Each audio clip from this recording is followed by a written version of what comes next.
Crips and Bloods was united together. I was selling the Turner shirts, and I was buying the shirts wholesale like you come to me today.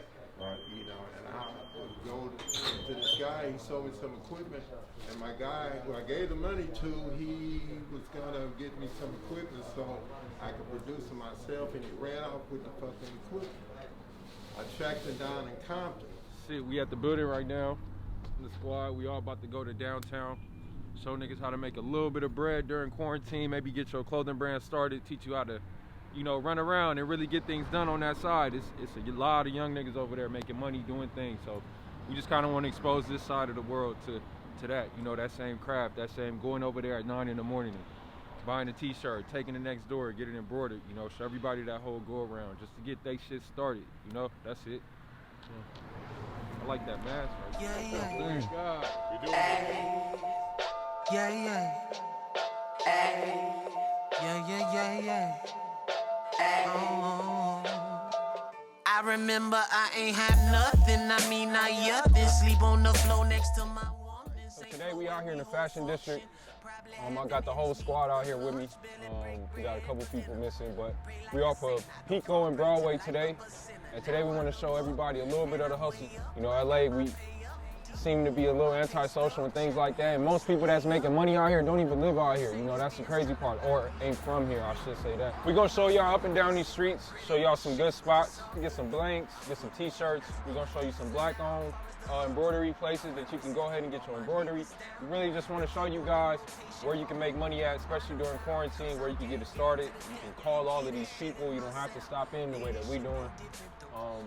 We're gonna show you how to make some bread real fast, real quick. Keep it under $100 too. Watch. My dog the other day and he said I passed my physical. When I tell you niggas I'm getting cash, it's literal. When I say I'm living good, I mean I'm living good. But I still got homies who don't know nothing else but the hood. I be saving all my cash, so afraid of going back. And I've been working on my math. Gotta make sure I can add up all this money. Money is the motherfucking motivation to kill me if this motherfucking cloud I'm chasing. I remember when niggas ain't had shit. Now I'm trying to get this money. So like if you do got your wholesale license, this spot right here, if you like Shaka fit, you like the way Shaka t-shirts fit, that's exactly where you would go. I don't know if y'all overheard the lady, she didn't want to let me go in, but you can actually get 6 dozen t-shirts there at a wholesale price. You feel me? Real low cost. We can't tell who did it. Mama say fuck it, just flip it and flip out on who ain't doing it. So look, I'm about to show y'all Jimmy Jam t-shirts. I worked with this dude a few times. His quality pretty good. But this is a black-owned embroidery spot. He also does direct-to-garment. You can see that he do the silk screen, he does embroidery, anything you need. He been actually here for a long time. I think he's been here longer than I've been alive. Oh yeah, look, since 1992. Actually about 2 years, huh? Yeah. But look, he in there, so we gonna go in there. We gonna show y'all exactly a little bit about what he do if he okay with it. And then we're gonna talk a little bit about his prices. That way we can see if we can keep it under $100. White House will easily get you chalk if you clout chase. We don't count the likes, we just count cake. And hope the money machine never breaks. Sure I can add up all this money.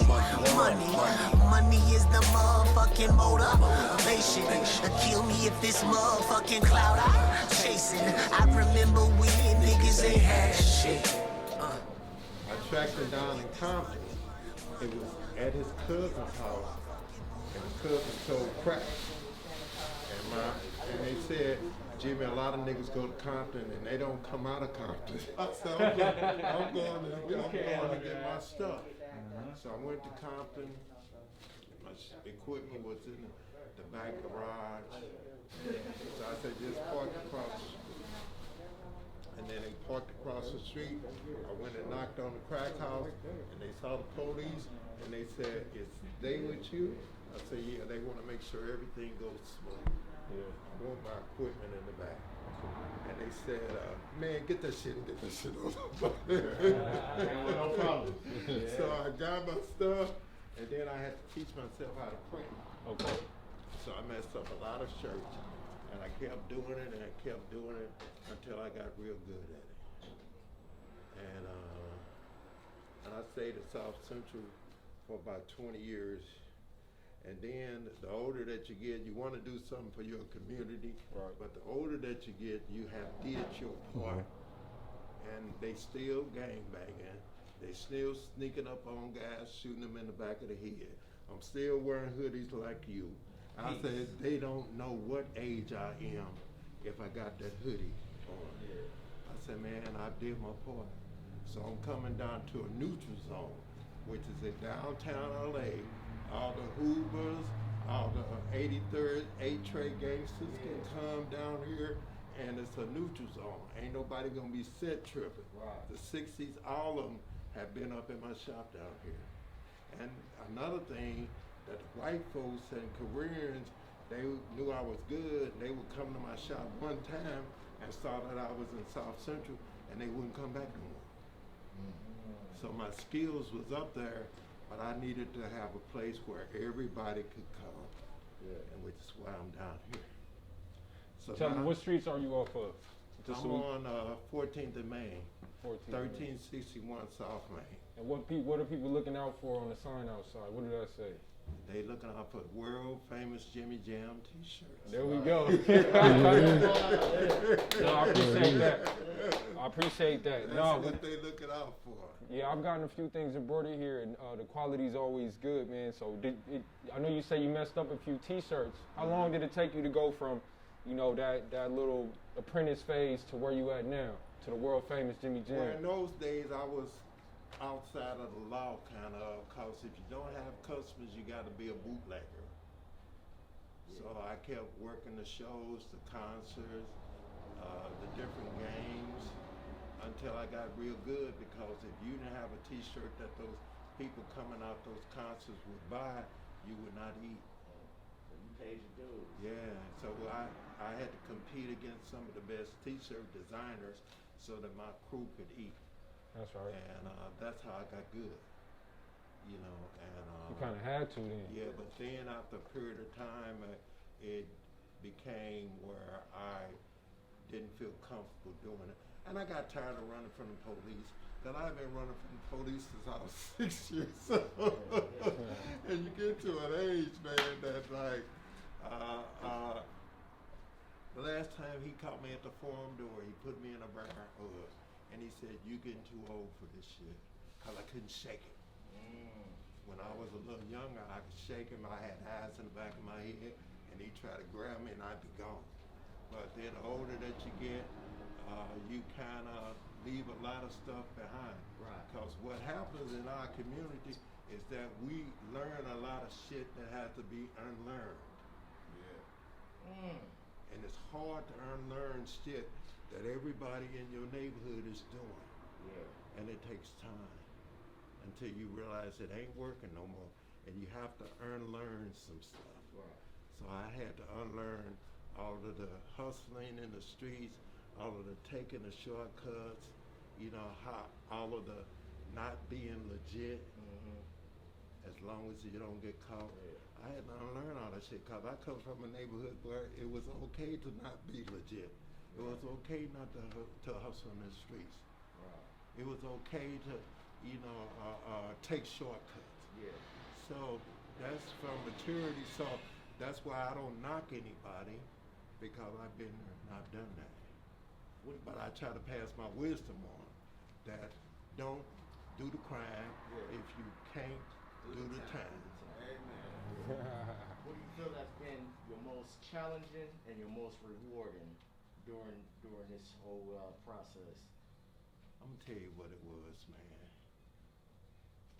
There was a white lady came to this shop. Son had never seen his child. He was locked up in prison, and she wanted, and they could not give him mail. So I made her a shirt with that baby on the front of that t-shirt. So when she went to jail, she would have that kid on the front of that t-shirt. Wow. The lady came up in here and cried, man. Wow. She cried because her son would get a chance to see his kid. Wow. So she wore that t-shirt, she stood in the front of this shop right where you stand at, a white lady, and started crying. And that shit touched me so much. That's up, man. That's what's up. Yeah. That's right. That's what's up. That was one T-shirt that I was so proud of. Yeah. And she took that and started busting out in tears. Wow. That's right. It's joy in making people smile Yeah. and doing little small things. It wasn't a big order. It was Yeah. one T-shirt. That But part. it touched your heart. It made a difference. Yeah. You're making a difference. Yeah, right on this yeah, line. yeah, yeah. All the way in prison, we worked over something where he could see his kid. That's nice. Some little stuff like that, Nah, man. that's up. Yeah. That's what's up. Is there anything that you personally want to share with this? Because once we want to make sure we. Just to the younger generation, try to do better, try to love each other, try to help those that are unfortunate and bring them up. Yes, sir. And to care about where you come from and try to do as right as best as you can. And we all fall short, and try to put something good in the world. Yeah. You can start off with a fucked up day, but you can turn that day around and you can do something good and try to help somebody. I don't care who it is. Try to reach out and show love and to help somebody. And the blessings will come back to you because the gift is to the giver. There it is right there. I like that. The gift is to the giver. The gift is to the giver. That's smooth. Yeah. I want to say thank you for even just saying what you said. I mean, you didn't have to do this, so I appreciate it genuinely. Hold that.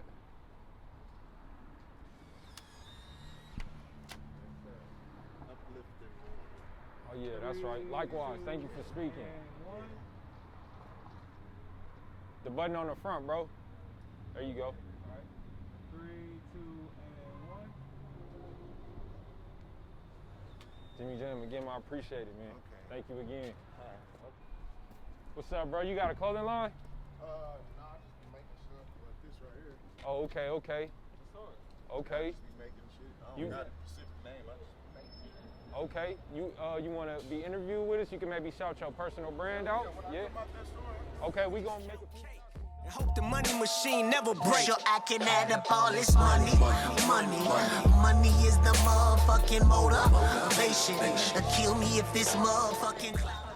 It's just that highlights our black news women, empower them. Now I'm trying to get this money. Money is the motherfucking motivation. Kill me if this motherfucking cloud I'm chasing. I remember when niggas ain't had shit. LA's hidden homeless about the dire lack of affordable housing in the city. But the issue is not unique to Los Angeles. The United States